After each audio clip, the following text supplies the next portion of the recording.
In this video, we're covering the profit pathway of podcasting, how you can make sure that every interview that you give is useful for you in terms of building your list, building your communities, building your audience, and driving people to sale. So, here we go. This is what you've been waiting for. Let's get started. What we will be covering in this training is how you establish your expertise now that you know your topic of influence. We'll be making sure that you speak to the listener so that everything you put out there really resonates with them. We'll be getting you to look at clear call to actions, making sure that whichever podcast interview you give, you are clear in what you want people to do as a result of listening to you, and making sure that your lead magnet, what you're putting out there into the world, is right for the particular people that you are going to be speaking to. Everything we've covered so far has been about how you establish your expertise through giving value, through informing, through teaching, through educating, through entertaining, but making sure that it is all about establishing you in that area with your chosen topic of influence. In order to do that, you need to make sure that whilst you're having that conversation with the host, you have one ear aware of the fact that you want to be speaking to that listener, and you are speaking to one listener at a time. Even if the show has tens of thousands of listeners, you are speaking to one listener at a time. The more personal you can make that connection, the better results you're going to be. The more you can speak to that individual, the better your results are going to be, because you are looking to inspire one person at a time to take action, to follow you elsewhere. It is crucially important that you are present during your conversation, that your attention isn't elsewhere, that you are here, that you are focused, because believe me, the listener will know if you're not really present in the interview. And the more present you are, the more you're giving to them, the more likely they are to be attracted to you, to trust you, to take action, to then buy into you, into your world, and follow your instructions. So we're going to go now into some enrollment strategies that you can use on your podcast interviews to make sure that people come into your world. Having a call to action, a strong call to action, and one call to action only is really important for getting results on your podcast.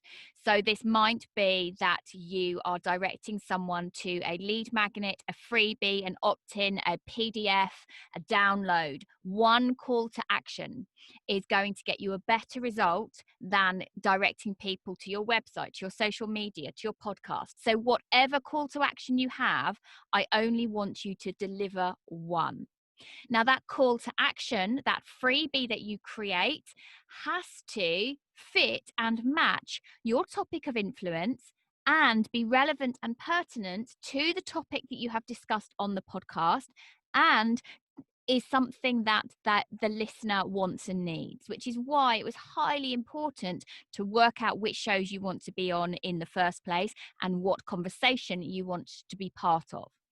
So this call to action becomes crucially important so that instead of just listening to you on that one-off interview, they will follow you, and you are then able to warm them up and nurture them for better results. So I'm talking here about leveraging your lead magnet. So a lead magnet is that PDF, that freebie, that download, that opt-in that is of use and of value to that audience, that thing, that taster of your work where they can get a result for themselves, a quick win for themselves as a result of the things you've talked about in that show. That is going to bring them into your world so that they then start to see you as that expert.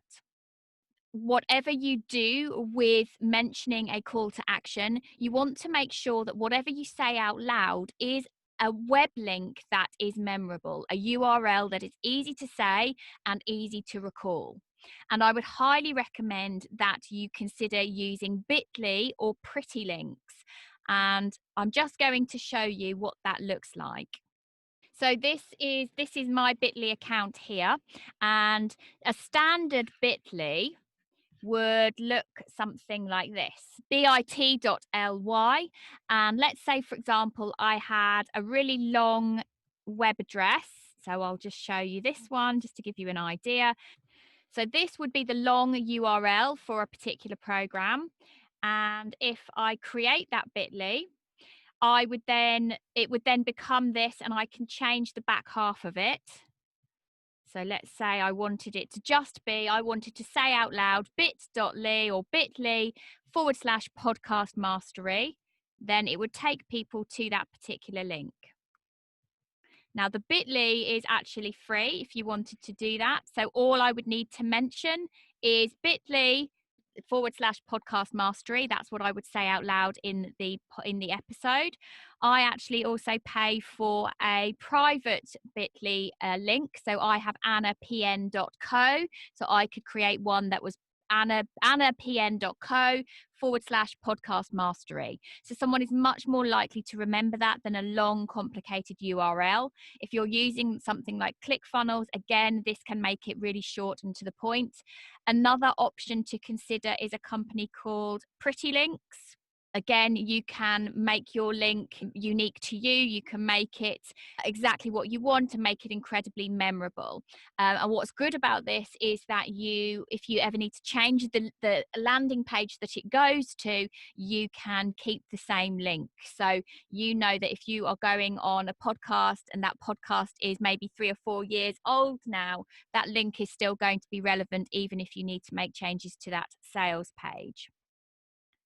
So I mentioned about having a valuable lead magnet. So a lead magnet then is something where you are enticing people into your world. They are giving you their email address as an ethical bribe in return for getting something of value to them. So this is an example of my landing page for a particular freebie, which was to come on a free masterclass. So it might be that you've got a masterclass or webinar, you've got a challenge that you're running, that you run on an evergreen basis, or people could come on the waiting list on an evergreen basis.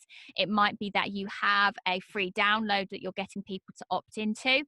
But essentially, you would have a sign-up form and bullet points of what they would be getting as a result. So here, this is my sign-up form, and I want to take you over to really where this form lives. In order to have a sign-up form such as this, you need to be registered with a CRM system, a customer relationship management system. Many people get started with MailChimp because it is free. Another great one that I recommend, which is paid, is ActiveCampaign. So in my ActiveCampaign, these are all the forms that I have got created for various things. And this one here, if I just take you into this is the one for the podcast guesting mastery masterclass that many of you will have signed up through in order to be on this course now. Basically, behind the scenes, I have got all of the options and the styles. I can decide how people get tagged in my system, so I know which emails they're going to receive, which thank you letter they're going to get, all sorts of things like that. When I have designed this form, I can either integrate it so it looks exactly like this by having a simple embed code, or I have a slightly different function on my website which makes it look like it fits my website a lot more. But I could just have taken this embed code and put it into my own website using an HTML embed. So this is not rocket science. That is literally all you need to do. And then you would save and exit so that you could then be creating your own opt-in form. Now, behind the scenes on that opt-in form is what is known as, in ActiveCampaign, it's referred to as an automation. Often we refer to it in business as a nurture sequence. So this is where a tag was added when someone signed up to that form. And my particular tag for this one was podcast guesting masterclass. I then am able to set this up so that they receive an email immediately after they have signed up, so that they are being welcomed into my program. They're expecting me in their inbox. I'm telling them that you should expect to hear some more of me. I then have a pause, so I then can wait for 1 day or however long you want to. I have a second email which delivers value, again positions me strongly as the expert. I wait for one more day, and then I send another email, again positioning me. I wait another day and then position me again strongly. So in an email sequence, you want to be able to influence people to know that you are the go-to expert. You are warming them up from someone who's potentially a cold lead who doesn't know anything about you, to through the emails that they get in their inbox and giving them massive value in their inbox, knowing that you are the go-to person of expertise in what you do, so that by the time they come into your challenge or they go onto your webinar, or by the time they've gone through using your freebie, they know who you are and what you represent, and that you are really good at it. So you want to make sure, as I showed you, that you have a sign up form on the landing page that you drive people towards, having used a very short URL, potentially through Bitly or through pretty links, to make it memorable, that's easy to say and easy to remember. Because if people are listening to audio, they might be out running, they might be driving the car. You want it to be something memorable and something that the host is likely to easily put into the show notes below that particular interview. From that sign up form, you are then using a CRM system, either a free version through MailChimp, or if you're ready to do something paid, use something that's similar to ActiveCampaign, which sits behind it the emails that are going to nurture people from being a cold lead who's just given you the email address to get that free thing that they wanted, be it a challenge, a PDF, a how-to, or a workbook. You are then going to be able to warm them up to position you much stronger as that person of expertise in the thing that they need help and support with. So these nurture sequences can be anything from three emails up to 10 emails and beyond, but they are all designed to position you as the person who delivers massive value. The other option you have is to drive people towards a Facebook group community if you don't yet have a nurture sequence. Again, I would be recommending, when people come to your Facebook group, that either you use a Bitly so that people can remember it very easily, or you're extremely clear in the name of that Facebook group, and that when they arrive at the Facebook group, they have to share, or you give them the option to share, their email address. So again, you are building your mailing list. Don't be tempted at the end of a podcast interview to list out all of the different places people could find you across social media. I see people doing this time and time again. They will mention their freebie. They'll say, go and find me on my website. They will give their Instagram handle, their Twitter, their LinkedIn. As a result, people don't know which one to take. They're going to expect that you are all over social media anyway if you are using podcasts to build your business. So if you must direct people to a social media platform, make it one and make it specific. And I would say that you will get better results if on that social media you are driving people to, again, a specific call to action. The other option that you have as an enrollment strategy is to drive someone to your website, and making sure that it is one specific page on your website. And to make it even more useful to you in terms of building your audience, you have on that website a Facebook pixel or a Google pixel that is going to allow you to retarget advertising efforts to them later on.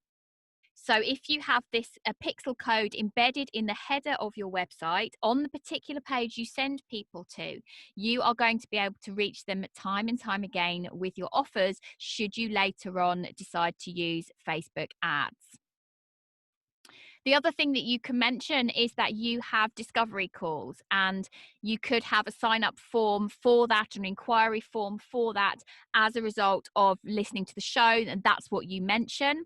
Again, though, I would highly recommend that if you do have discovery calls and that's what you want to mention as your call to action, that you have it on one website page that you drive people towards, that has a pixel on it. So again, you can retarget your advertising to them again and again. Finally, I do want to mention that one of the best ways to get results to direct listeners to your own podcast. And this should give you insights as to why it's so important. The amount of times people have heard me on a show and my call to action has only been one call to action, which is go and listen to my show. And sometimes I will even say a specific episode of my show, because then I know that they are going to hear even more value and expertise from me. And that on my own show, I have many different opt-ins that might be valuable to them. So there are many more opportunities to come into my funnel, into my nurture sequence, into my communities. So I want you from now on to consider, could I host my own show? Could I direct people to my own show? Is that something I want to build into my strategy? And you're in the podcast membership, so there is no better place for you to do that than right here. I get many people who've heard me on one show as a guest, hopped over to listen to my content, consumed hours of my podcast, and then called me to want to work with me on my high level programs and my masterminds.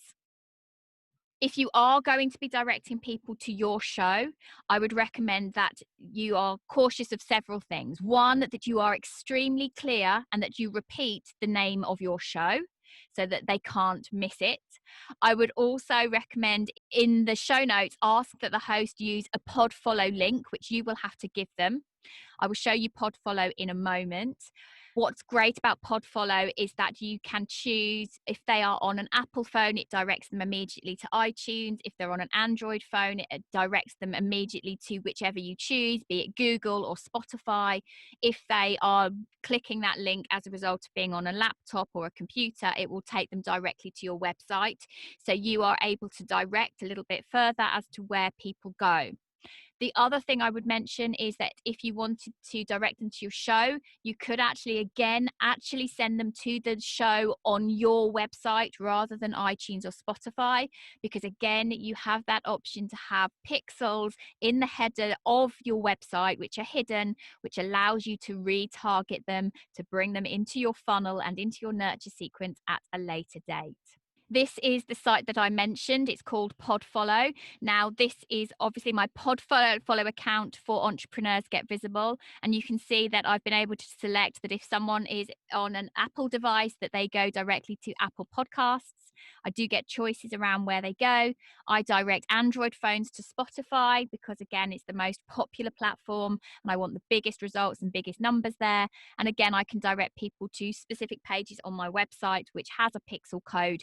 So I can retarget people so that they then see my Facebook ads when they come out, if it's appropriate for them. And then I can, again, be bringing them into a landing page so that they they sign up on my form to go into my nurture sequence. The best results that I have found have been giving people a very clear call to action, which is a freebie or an opt-in that it relates to my topic of influence, something we have discussed during that interview, or directing people to my podcast directly and bringing them into my world in that way. So that, I hope, has given you some insights into how you can start creating your own lead magnets, your own freebies, making sure that you tie everything up together from your topic of influence all the way up to giving that call to action and then warming up those listeners, those new fans into your world so that you can convert them later on. Those enrollment strategies are really important, and it means that you can make your podcast guesting super targeted and profitable.